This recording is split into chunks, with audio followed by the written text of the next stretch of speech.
Pronto, manda. Joia. Então, vamos iniciar agora a segunda etapa, né, do primeiro seminário NEPA, e o primeiro tema da tarde, identidade psíquica em adolescentes, decodificada pela abordagem One Health. A minha apresentação, meu nome é André Talvani, já fui adolescente, a foto ao lado está aqui para comprovar, saudade dessa época em que não tinha depósito de gordura, ou lípides, né, mas está ótimo.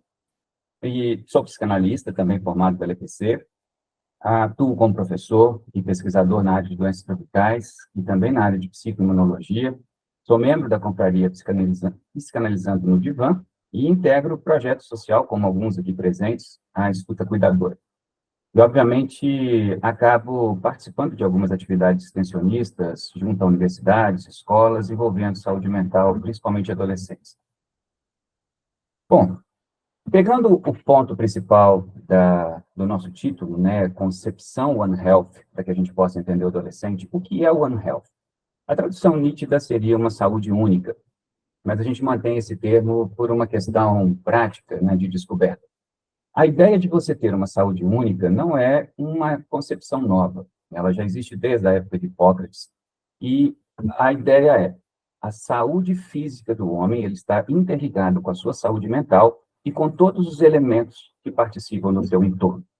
Então, essa é a concepção inicial e que veio atravessando alguns séculos, e o médico veterinário e epidemiologista Calvin Schwab, ele criou e cunhou esse termo para o nosso século, e que hoje é utilizado tanto na área de veterinária quanto na medicina, e agora a gente começa a trazê-lo para dentro da área da psicanálise.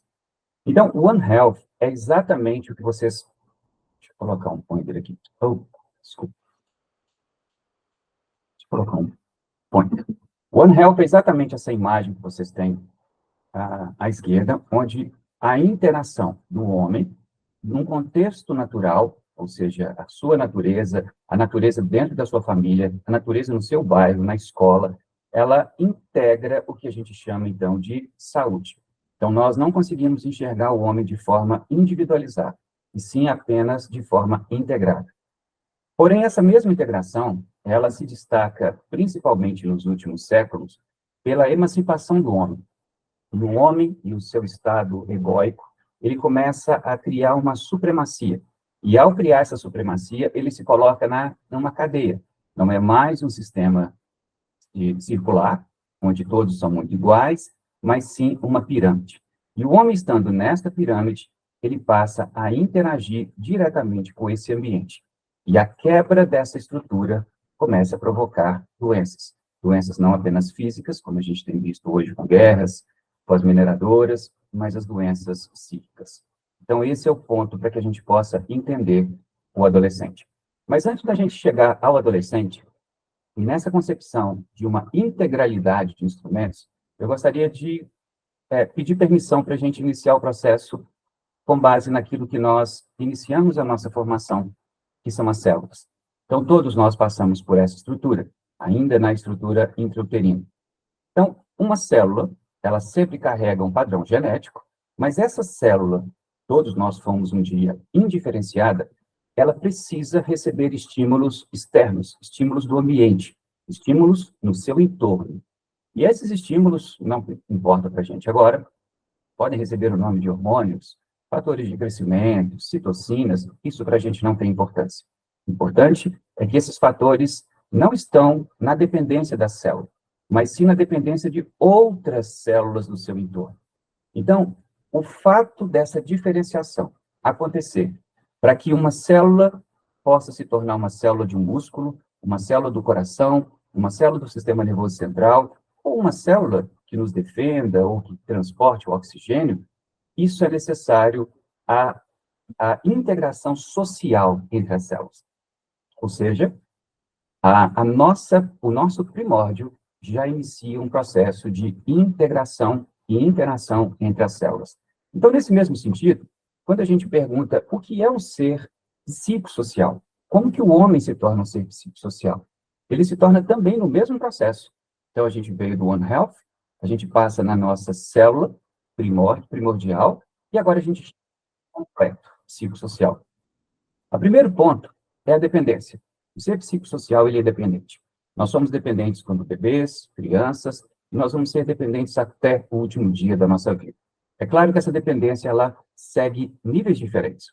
Muitas vezes a dependência social, a dependência afetiva, e às vezes, como acontece com o bebê, é uma dependência absoluta.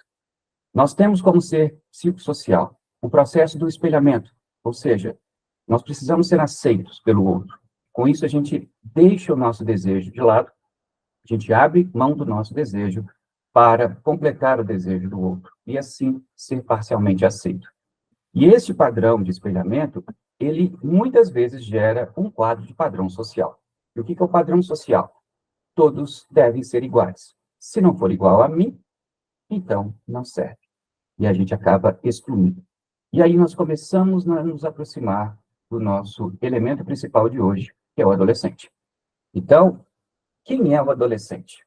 O adolescente, então, é alguém ou uma estrutura que começa a se diferenciar dos demais num determinado momento da vida, num determinado ponto de transição de sua formação psíquica, e isso causa um incômodo principalmente no ser humano adulto. Porém, o ser humano adulto, ele não rejeita sempre aquilo que é diferente do seu padrão. E esse é um ponto para a gente, inclusive, refletir.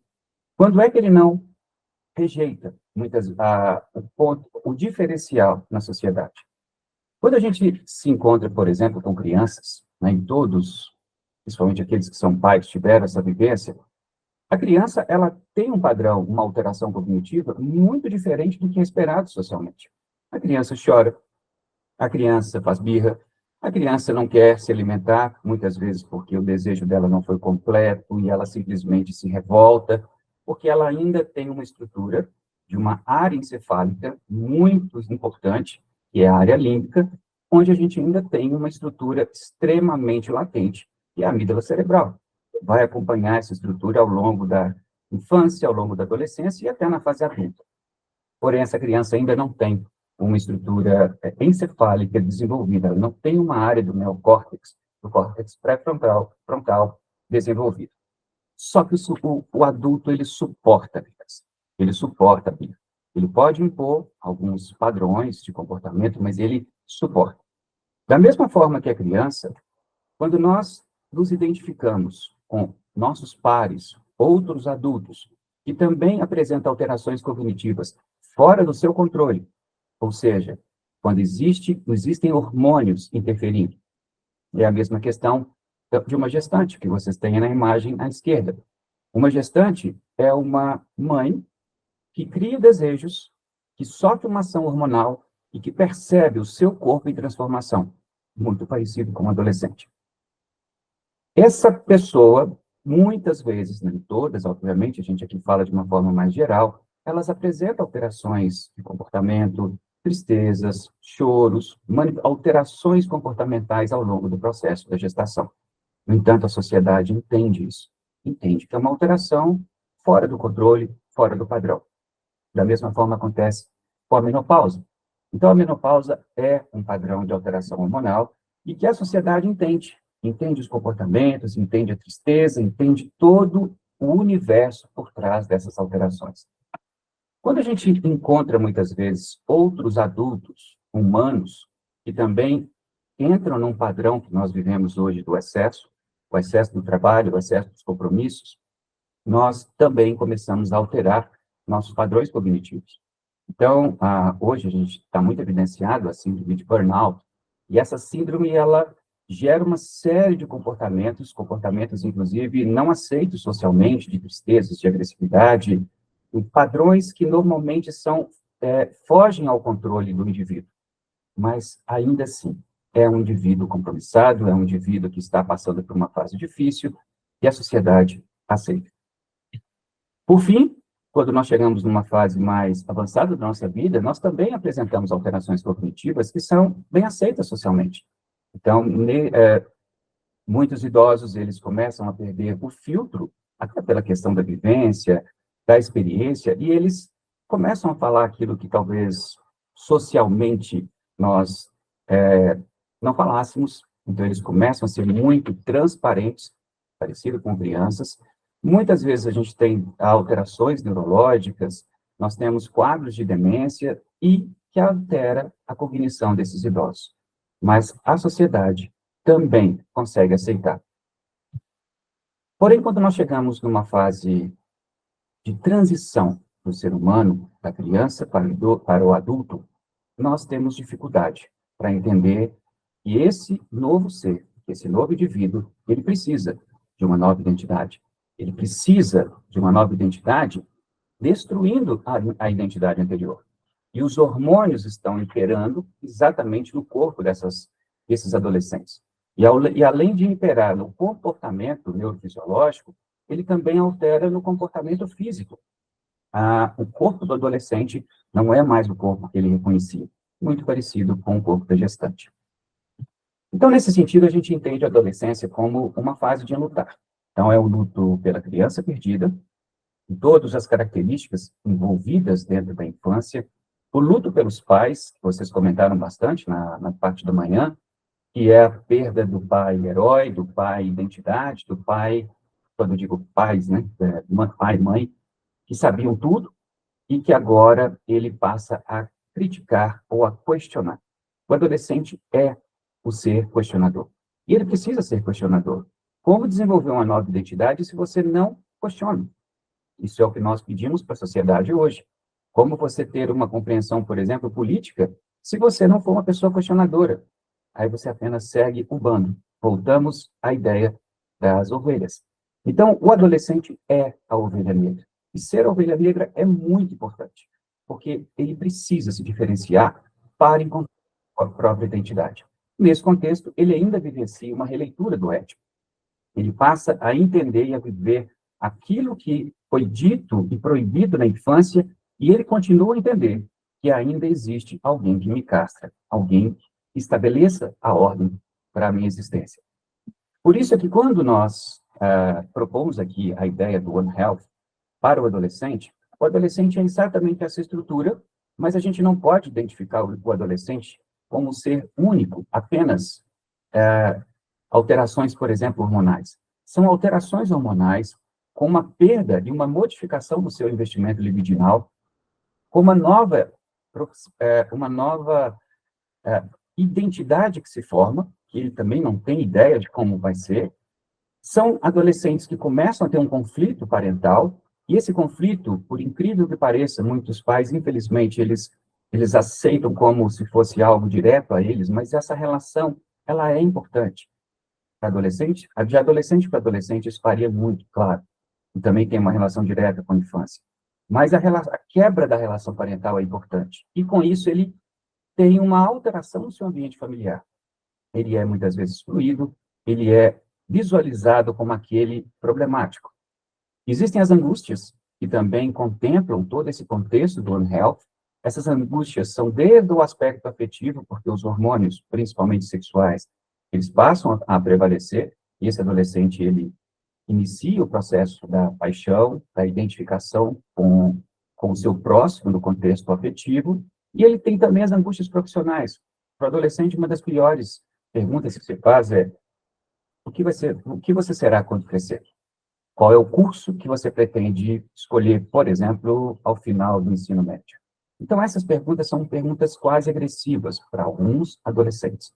E, obviamente, tudo isso gera uma transformação física e psíquica. Então, não é possível entender o adolescente se nós não contemplarmos todas essas estruturas e outras mais, que eu não consegui trazer aqui, como, por exemplo, atividade física, dieta. Hoje, nós já temos várias publicações mostrando que a atividade física e a dieta, no processo do desenvolvimento do adolescente, altera a massa encefálica desse adolescente e propicia maior ou menor desenvolvimento e interação psíquica. Então, a gente chega a esse ponto. Por que uma ex-criança tão bem aceita, tão bem acolhida, agora em transformação, causaria tanto estranhamento? E estranhamento a quem? Essa imagem talvez possa entender um pouco a nossa ideia. A dependência, esse estranhamento, de uma forma geral, ela acontece com o jovem adulto. Tanto jovem quanto adulto. Mas esses indivíduos já têm uma dependência. Desculpa, já têm uma independência. Lembrando que o quadro da dependência ele vai existir ao longo de toda a nossa vida. Mas aqui já existe uma dependência social, uma dependência econômica. Quando nós pegamos o bebê, quando nós pegamos uma criança, existe uma dependência, e o adulto sabe disso, e essa dependência ela está atrelada a um controle. Quando eu controlo, eu consigo manipular. A mesma coisa acontece com o idoso. Por mais que esse idoso tenha uma independência financeira, mas ele começa a ter doenças, ele começa a ter uma dificuldade na locomoção, e ele vai precisar do adulto. Então, o adulto, de novo, o enxerga como um ser de sua dependência e de seu controle. Porém, quando ele enxerga o adolescente é uma estrutura que já tem uma parcial independência. O adolescente, muitas vezes, ele não tem a independência financeira. Mas se você soltar um adolescente no mundo, ele pode sobreviver. Infelizmente, ele vai roubar, ele vai fazer de tudo, mas ele vai conseguir sobreviver para se alimentar. Uma criança e um bebê já não conseguem. Então, o adolescente, ele é, sim, uma fase de transição para o adulto. E isso pode, talvez, incomodá-lo, isso pode causar um distúrbio. E esse distúrbio, muitas vezes, vem da estrutura paterna. Os pais, muitas vezes, como nós comentamos mais cedo, os pais aqui não entrariam como vilões, eles são vítimas. Os pais, na verdade, não tiveram uma preparação, eles não tiveram um manual de regra para lidar com o adolescente, muito menos com a criança e muito menos com o bebê. Nós não temos nenhum manual de regra para lidar com os nossos idosos.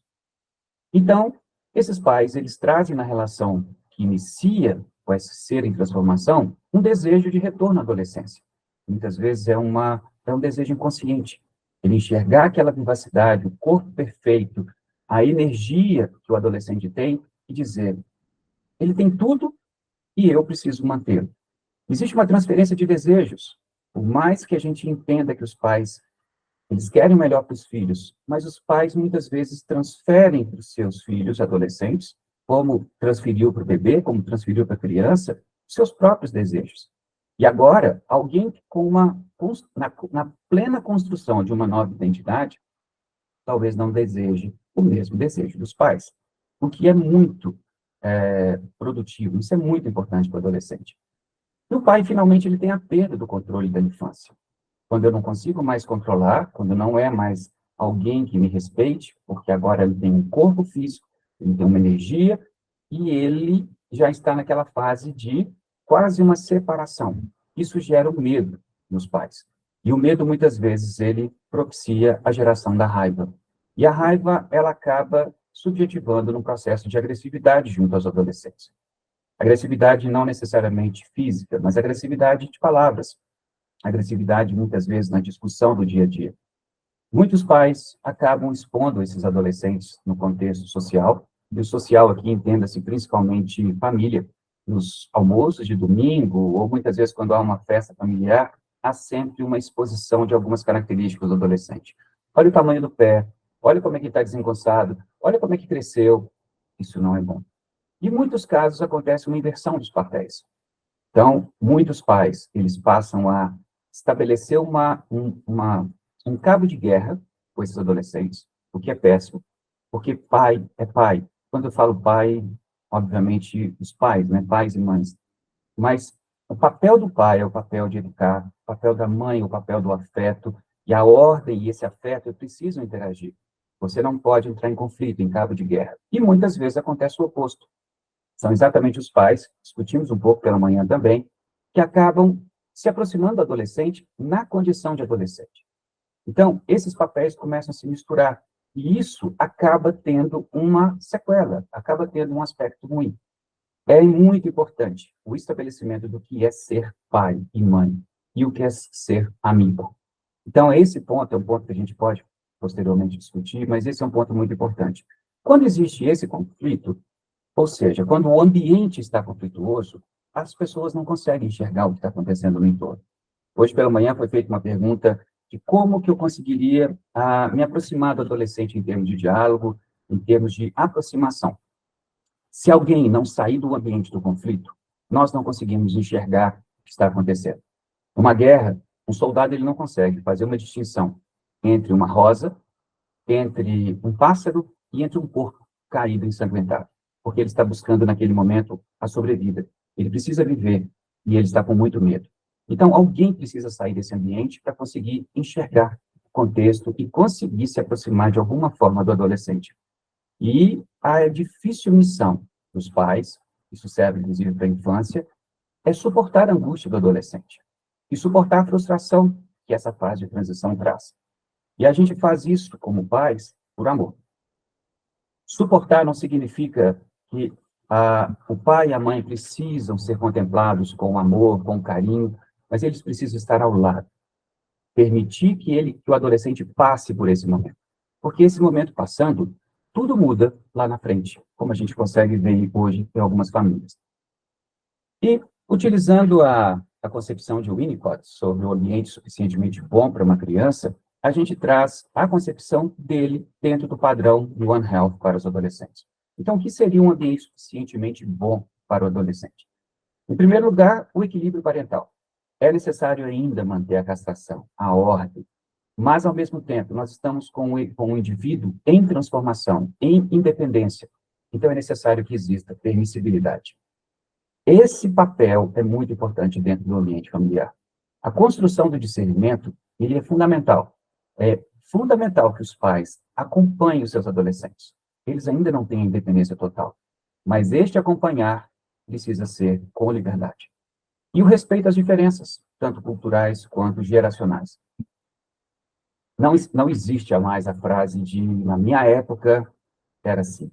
O meu pai, o meu avô, isso era na época deles.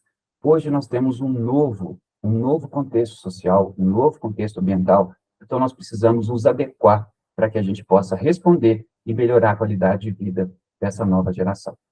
E aí algumas frases chegam à clínica, inevitavelmente, como os meus pais esquecem que eles já foram adolescentes. Essa é uma frase que muitas vezes chega no contexto da raiva, e muitas vezes eles dizem, eu não sei o que eu desejo ser como profissional, mas eu sei que eu não quero ser igual aos meus pais. Quando eles dizem que eles não querem ser iguais aos pais, isso não implica em falta de afeto, em falta de amor. Isso implica em um pedido, em um grito de liberdade. Então, essas duas frases são frases em que denotam exatamente, eu preciso ter a minha própria identidade. E não tem nada a ver com afeto. Qual é o problema dos pais? Todos os pais deveriam fazer análise. Porque quando a gente realiza a análise junto com o processo do adolescer, você consegue ter um filtro para dizer, eu não sou o elemento principal. Se não existe o amor vindo naquele momento, é porque está no processo de transformação. Mas ainda assim, eu estarei ao lado. Eu estarei ao lado para suportar, para acompanhar, e em algum momento isso vai passar. Como se... Por isso que a gente fala, é fase de transição. Toda transição tem um início e toda transição tem um fim. Por fim, a adolescência é, portanto, uma fase essencial de estruturação da identidade psíquica. Mais do que essencial, ela é fundamental para o adulto que vai chegar. E quando nós, de alguma forma, permitimos que, por exemplo, essa imagem, essa tela de Salvador Dalí, ele contempla muito essa imagem, né, do renascer. É um casulo. O adolescente ele está num processo, um casulo, e ele precisa sair diferente. Ele precisa sair não criança. E ele precisa entrar na fase adulta completa. Então, todas essas partes de angústia, de sofrimento, de frustração são necessárias durante o processo da adolescência. Então, ela é fundamental. Mas, quando isso é negligenciado, existem consequências que muitas vezes nos séculos passados, né, bem trazido inclusive pela Luciana mais cedo, talvez não tivesse acontecido. Mas hoje, quando essa fase da adolescência ela é negligenciada, inúmeros processos acontecem. É claro que a gente não vai abordar esses temas, mas aqui são 3 revisões científicas e 3 artigos publicados nos últimos anos, 2017, 2011 e 2023. Todos eles com o tema adolescente. Todos eles tentando buscar o termo negligenciamento. E todos trazendo impactos importantes na saúde mental, não apenas em um continente, mas são trabalhos de diferentes continentes. Então, isso é muito sério para a geração futura. E aí, terminando a nossa conversa, a nossa troca, é exatamente o ponto que o Sandro Cavalotti trouxe mais cedo. essa é a ideia, esse é o momento para a gente discutir. É necessário realmente uma clínica voltada para adolescentes? Como que nós vamos enxergar a adolescência nesse momento? A adolescência, ela é um fenômeno moderno. Luciana trouxe na apresentação dela, por exemplo, é um fenômeno pós-guerra. É um fenômeno que no passado ele foi negligenciado e hoje a gente consegue enxergar o adolescente como as populações passadas não enxergavam, ou ele é simplesmente uma parte da ontologia neurobiológica. Ou seja, é um ser que recebe uma pressão hormonal, que recebe uma pressão neurológica, no desenvolvimento neurológico, e agora a gente precisa lidar com isso. Independente desses dois pontos, que são pontos, inclusive, bastante polêmicos para a gente discutir, é importante a gente entender que o manejo clínico baseado para adolescentes, ele precisa ser baseado na singularidade. Não existe um adolescente igual ao outro. Não existe uma estratégia única para os adolescentes. Então, hoje, nós colocamos o adolescente dentro desse contexto do One Health. Não há como tratar, não há como acolher o adolescente, né, de todas as bases, de todos os elementos que o circundam. Então, essa é a ideia principal. E, para finalizar, eu deixo essa frase, que a adolescência é uma fase que precisa ser vivida, e vivida intensamente, porque ela é essencial para a estruturação de si, não simplesmente alguma coisa que precisa passar muito rápido. Deixo algumas fontes das imagens que foram retiradas. Agradeço a atenção de vocês, agradeço a atenção do psicanalista, Sandro Cavalotti, que tem nos acompanhado junto ao NEPA há mais de um ano, né? Ele disse desde março, abril, mas alguns aqui já estão do curso de adolescente há algum tempo com ele. Agradeço aos colegas, porque, de fato, é impossível a gente chegar a toda essa riqueza de informações sem as trocas. São trocas, muitas vezes, de quem atende, são trocas de quem traz os elementos importantes dentro da própria casa, da própria família, e a gente vai construindo juntos esse pensamento. Deixo agradecimento ao professor e psicanalista Fabrício, a extensiva à EPC, a Escola de Psicanálise de Curitiba, que, na verdade, abarcou a ideia do NEPA, tem nos acompanhado e sempre nos apoiou de forma fantástica. Então, é um agradecimento a todos da EPC. E é isso. Agora eu fico aberto a... Agora não, né? Agora a gente vai para o próximo. Daqui a pouquinho. Muito obrigado pela atenção de vocês. Nós que agradecemos, André. Eu acho que é isso que faz o NEPA ser tão rico. A gente não tem como focar um tema apenas por um viés, por uma visão, por uma perspectiva. A gente tem que olhar pela estrutura biológica, a gente tem que respeitar os nossos colegas de outras abordagens psis, dentro de uma ética, dentro de uma responsabilização, dentro de uma construção em que todos podemos fazer juntos, né? E eu acho que se Freud não imaginava, eu falo isso o tempo todo, Freud não tinha como dizer o que é isso. E se a gente não olhar para isso, e daí isso, Freud, e isso também aparelho celular, a gente não tem como observar como vão ser as próximas gerações, a gente não tem como observar como essa construção ela é extremamente importante para a gente criar novas formas de acolhimento, né? Então, uma visão dessa, igual a que você trouxe, ela vai além do que a gente imagina como psicanalistas, futuros psicanalistas, psicólogos, psiquiatras. É algo que precisa vir para um debate público. É algo que precisa ser construído numa base social. E os atravessamentos são gigantes, né? Quando a gente começa a falar sobre isso. Tanto do adolescente quanto dos pais, né, de uma forma geral.